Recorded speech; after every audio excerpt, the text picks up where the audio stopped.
You're listening to the Radcast, a top 25 worldwide business podcast. If it's radical, we cover it. Here's your host, Ryan Alford. Hey guys, what's up? Welcome to the latest edition of the Radcast. It's Friday, July 21st, 2023, at least for us. We don't know where you are, or how you are, but hopefully doing fantastic. We've got our weekly business and marketing news and just everything you need to know.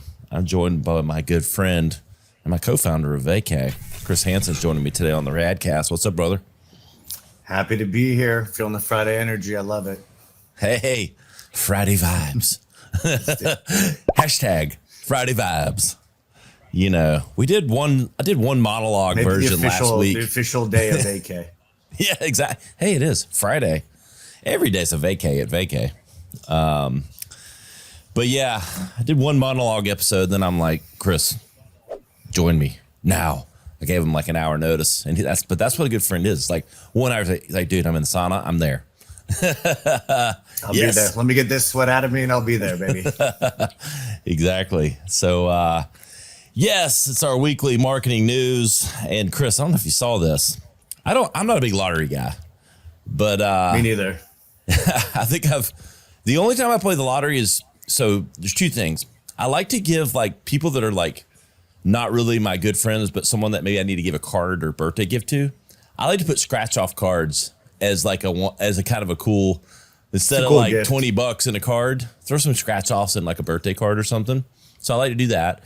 And occasionally we'll go to the gas station if I've got like cash, you know, that's like random in my pocket, like I got a random $15 or something, and like my kids are in the car, I'll bring out like 15 scratch offs so they can like get a kick out of it. And look, just so everyone's listening with the lottery commission, I'm just letting them scratch them. They're just for me. I'm using them for child labor. I mean, just for I would collect the winnings for them, but I don't really do the lottery. But the Powerball is up to 900 million. It's insane. It's a big number. It is a big number. But you know what's so funny to me? So everyone scrambles like when it gets up there, right? 900 million, 1 billion. Yeah. Because it wasn't enough when it was 100. Right, what is 100 million?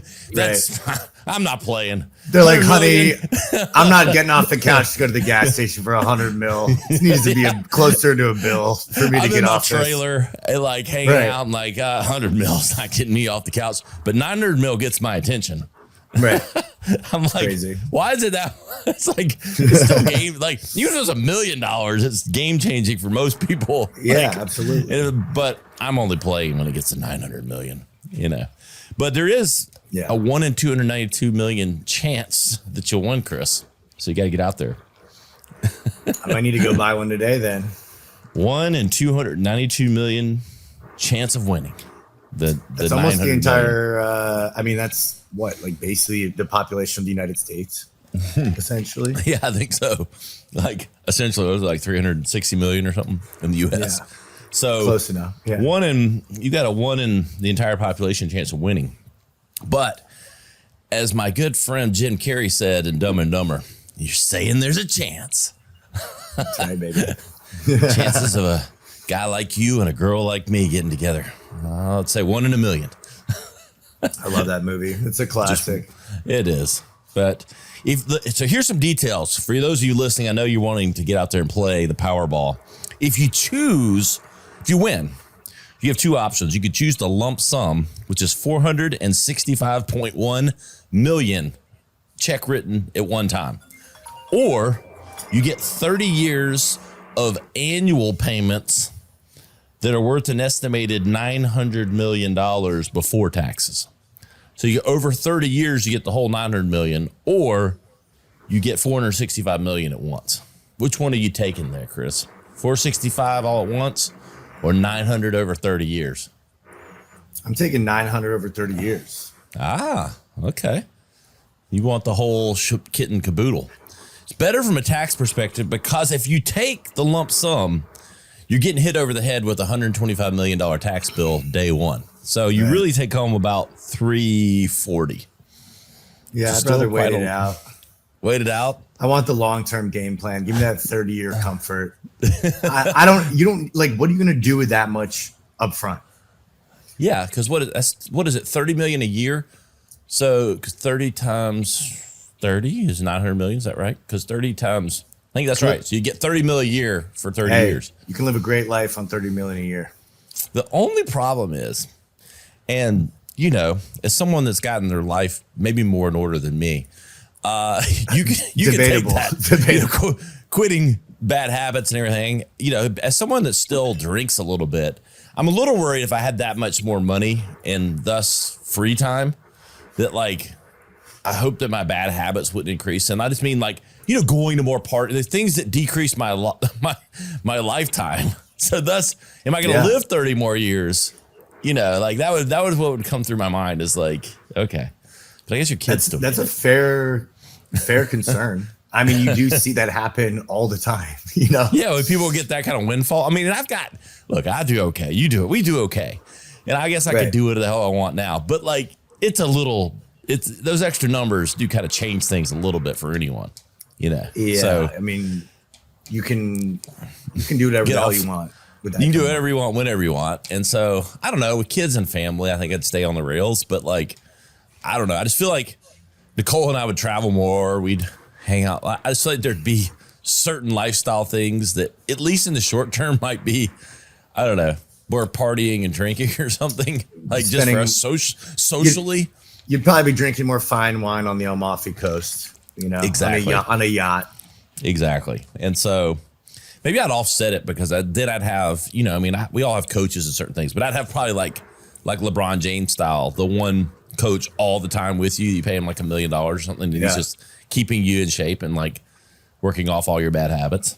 Giving you like IV drips every morning to counter the alcohol consumption, like keeping you steady, you know, which exactly. I mean, look at Hollywood. They have these type of people everywhere.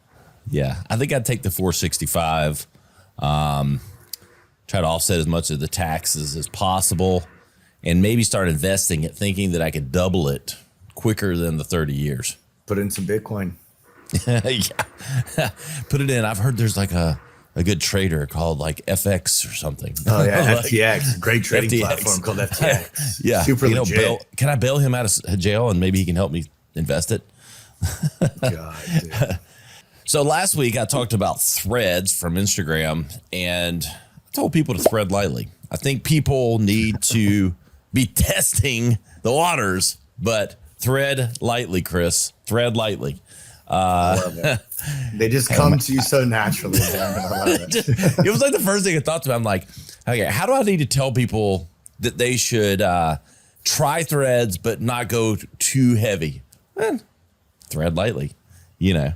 So anyway, you can check out my full review on YouTube. I did a 10-minute kind of spiel on it. And all I'm saying is I don't think it's going to be a core platform. I think it's great. It's interesting, but it's the exact copy of Twitter. But I think you got a mismatch of audiences. And sure enough, the data's come out.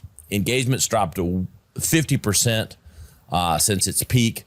I think, yes, they got to 100 million users fast, but it's because Instagram made it super easy for you to transition. Right.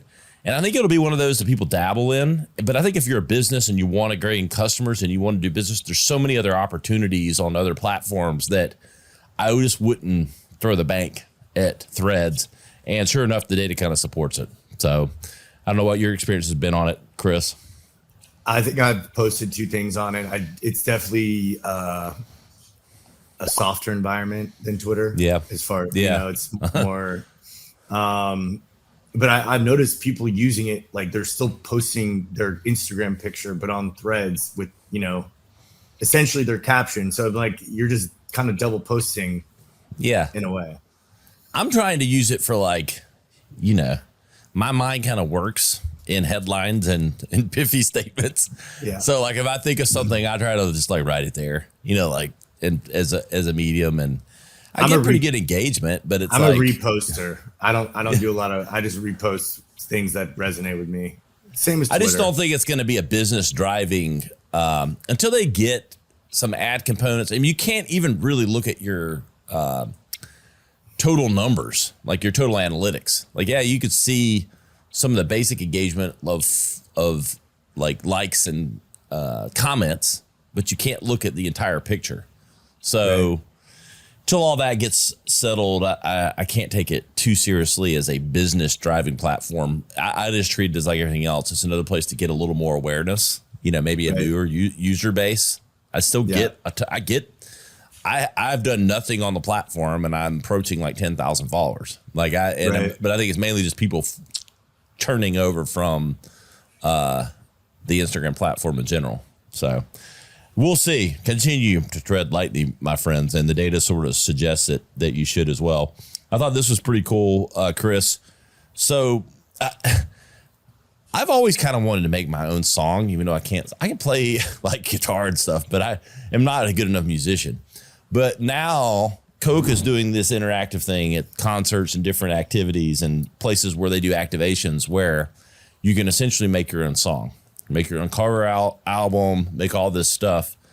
It's getting a little scary with generative AI, how easy it is to kind of mimic, I guess throw some beats together and go, I want to sound like Post Malone and, a song about breaking up. I'm intrigued by it. Like what you just said, does it use my voice? Is it using someone else's voice? Like, I don't know how I feel about it. It's a little too robotic for me, I think. I mean, it's kind of like, but what's the auto tune? Within the studio that makes everybody's voice sound okay. Does it just add auto tune? Like, could they take like my voice right now talking? And I'm not a good singer. I mean, I can, I guess, carry a tune at church or something, but like, it's not great. You can sneak into the background chorus and. But can AI combined with like auto tune turn me and this sound into a good singing voice? I don't know. It's kind of scary. I've got a buddy who did a whole album with AI, and I didn't know it initially. I learned it later, and it sounds good. But I'm like. I don't know. I'm one of these people like your soul resonates through music. So how much variation is going to come with this AI? Is everything going to sound similar? How much differentiation can there actually be? But that's kind of my problem with pop music now. Yeah, me too. A lot of the rap beats, especially, and I like rap and I like hip hop, right? But the beats, certain things are all starting to sound the same. It's all this kind of melodrama kind of underneath. Boom, doon, doon, doon. Like, I don't know. And so I think we need originality. Exactly. We're losing must shine through originality and individuality. Yeah. So I like it from an activation standpoint for Coke because it's fun and they can do it and people can kind of like, it's something to bring alive and experience at a show and like make people feel like a star. But the broader side of like music creation, it's a little, I don't know. I could see it maybe inspiring people to like, hey, maybe I want to pursue something like this. But if you make it too easy where everyone can do it, then what is the value in the people that actually have real talent? I think some of the imperfection of like live shows is, and not even like what you hear is imperfection, but more the improvisation. Is what make live shows so great. You hear a little bit of a different sound than maybe the CD. I'm updating myself or the streaming version. And I think that's what people kind of go to live music for, to hear and see how it's performed live. So I think there'll always be an appreciation of that. It's just the studio stuff is just great sort of interactive marketing. Yes. It's cool. Yep. The magic of Coke. Are you a Coke or Pepsi guy? I'm a Coke guy. I'm totally a Coke guy. I mean, I'll have a Pepsi, but if I'm choosing, I'm choosing Coke. Yeah, I'm a brand snob. Coke all the way. Pepsi's marketing's really good, and I know the CMO really well, and like I think their marketing's great. But it's kind of like Burger King. I think Burger King's marketing's pretty great too. But like my kids aren't asking for Burger King, and they're not asking for a Pepsi. They're going, Daddy, we need some McDonald's French fries. And I'm like, no shit, you do. And you're like, so does Daddy. Yeah, so does Daddy with some Heinz ketchup. No Hunts on that shit. No. But yeah, Coke Zero's it was really a bad invention for me because I stopped drinking Coke because I didn't want 250 calories on every drink. And Diet Coke always had that aspartame taste to it. Mm-hmm. Coke Zero, man, was just like the greatest invention and the worst invention ever. I bought a 2-liter Coke Classic last night. I'll admit it. As much as we love to talk about health and wellness too, I still get that. I get that craving. Oh yeah, the original formula. There you go. Speaking of original formulas, if you go to rolloffthepain.com, Chris and I develop first-class products here. It's called Vacay, official sponsor of the Radcast, and in all full transparency, the company we own. But I will say this. I say that I literally have old man tennis elbow going on, and I had a bad wrist. It's fixed, but now my damn tennis elbow started up and was hurting after going to the gym this morning. Rolled it on. It was feeling cool as I came into the office. And you know what? Don't feel the pain anymore, Chris. It's like a little lubricant for that joint, baby. It works. I know. It's legit. It's that CBD good. Stuff is legit. It's like, it feels cooling, the cooling effect. But then like 20, 30 minutes later, it's like it really does roll the pain off. Yeah, I love it. So, yes, go check out rolloffthepain.com. You'll get that CBD effect. And look, Shaq and Icy Hot need to take a walk. That shit doesn't work. I've used all of it. You need to go to rolloffthepain.com, get the stuff that really works. You roll it on, pain falls off eventually. And you know what? It has healing properties. My doctor even said so. I couldn't believe it. I was like, really? He's like, yes. He's like, CBD has healing properties that actually tackle not only the pain, but over time, if you keep using it, soaking into the muscles and the joints, has healing properties, and it's been pretty much cured my wrist. And now being the active, rid of that inflammation. Yeah. I know that's what it is. It's like, I don't even know what tennis elbow is, but I think that's what it is. Me neither. I've heard it for my whole life. I just know it means your elbow hurts. You don't want it. It's like right on the outside of your elbow. I don't know what it is, but I know I don't want it. I know. You don't want it either. And if you got tennis elbows, sore muscles, or you know what? I've been using it on my temples too for a headache. Yeah, me too. My Instead neck of like head, pounding Advil, I'm hitting the roll-on the temples. Go to rolloffthepain.com, or you can visit our full product line at Take a Vacay. That's Vaycay, the only way to spell Vacay. TakeAVacay.com. Chris, we had a big country star on this week on the Radcast. Spencer Crandall. He's got the hottest song of the summer, Didn't Do, out this week, along with Cooper Allen, working with Cooper. If you're listening, I'm coming after you, baby. I want you on the show. Spencer's working on that.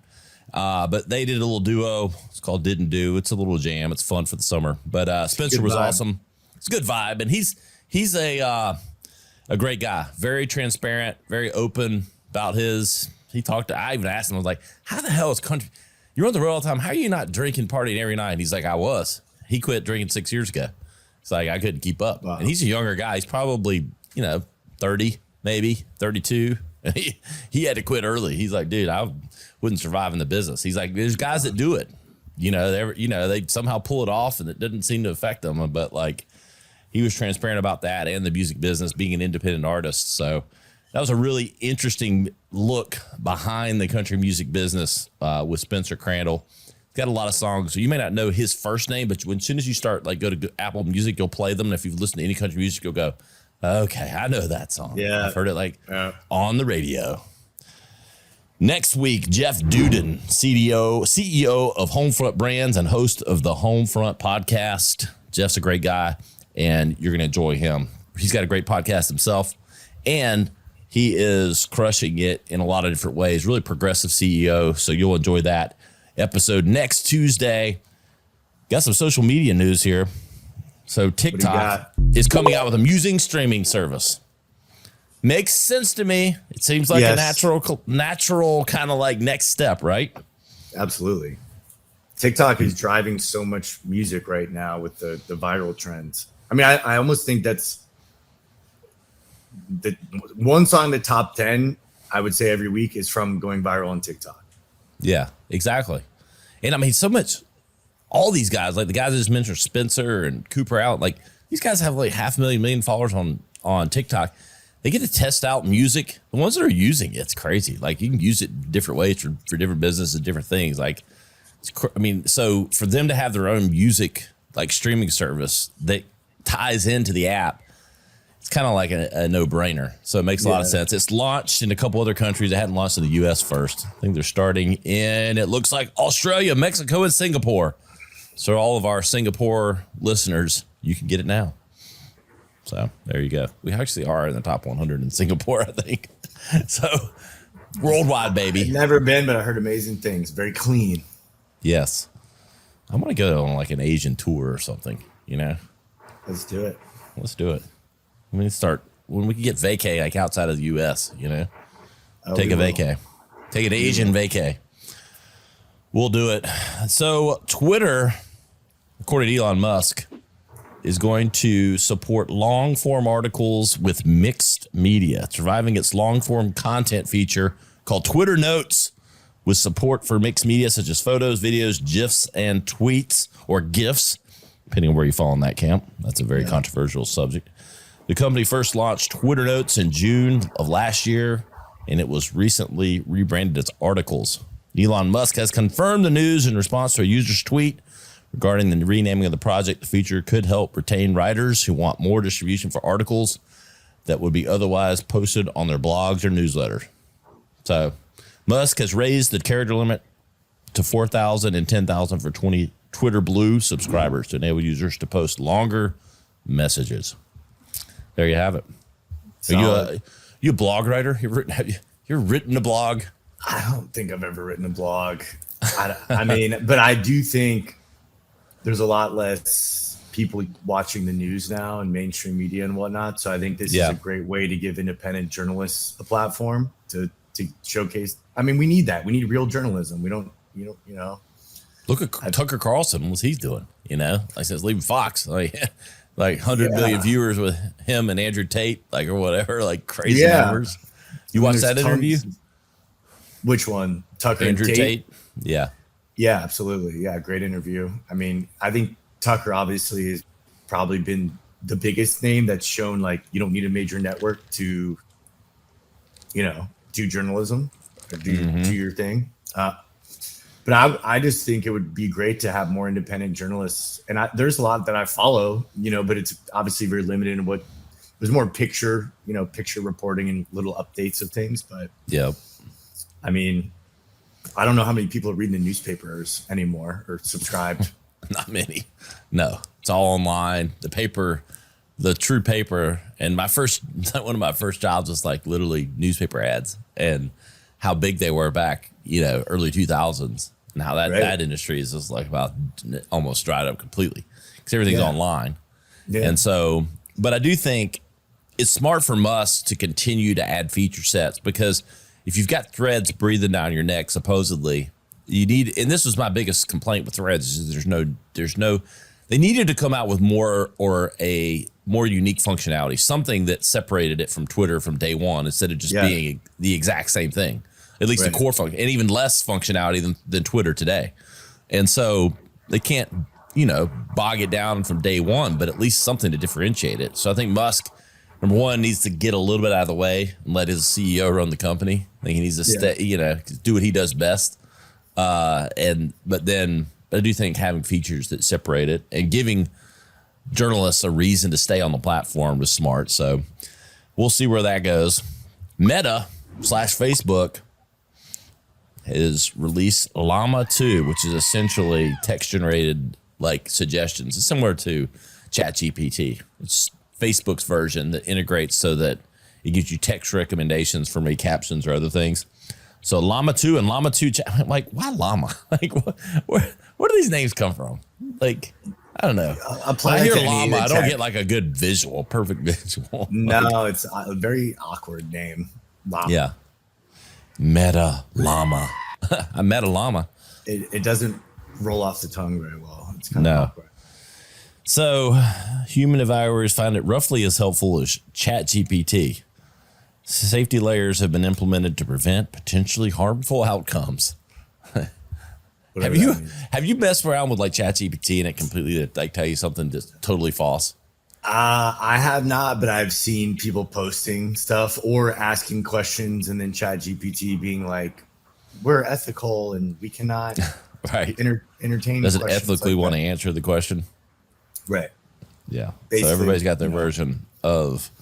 And all I tell people that use these things is it's a good starter. It's good for like research and starting point, but then you need to edit with your own point of view so that you don't, because I think otherwise you're going to start to see these same text threads with like exactly the same stuff. It's like, because if it's spitting something out for you of a question you've asked, somebody else is going to post that same shit and start sounding the same.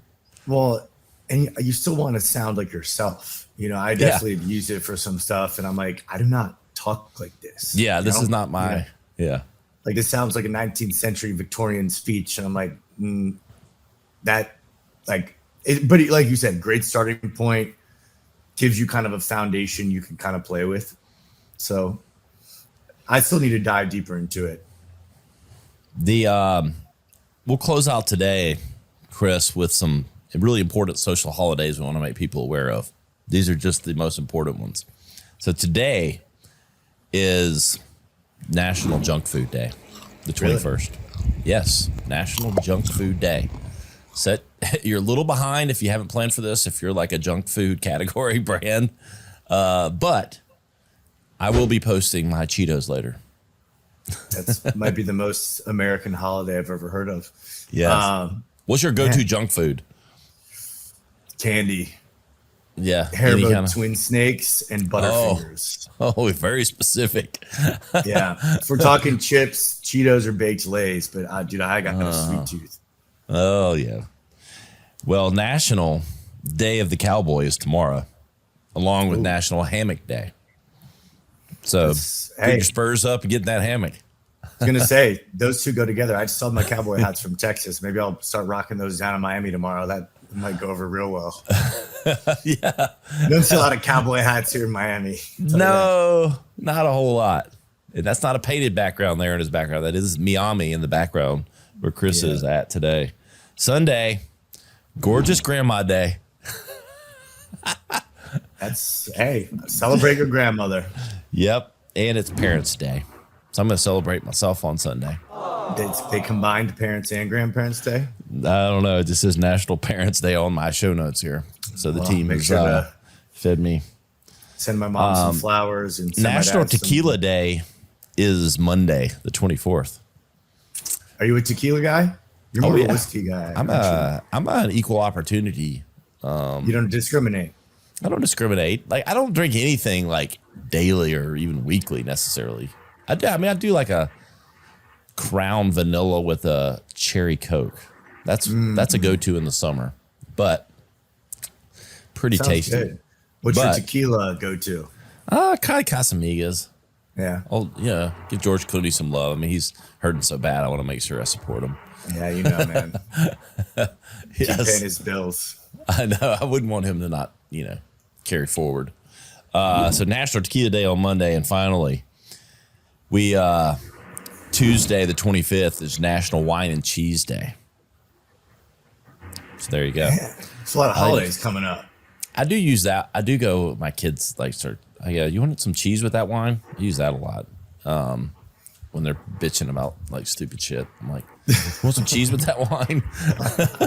I love that. Dad jokes galore.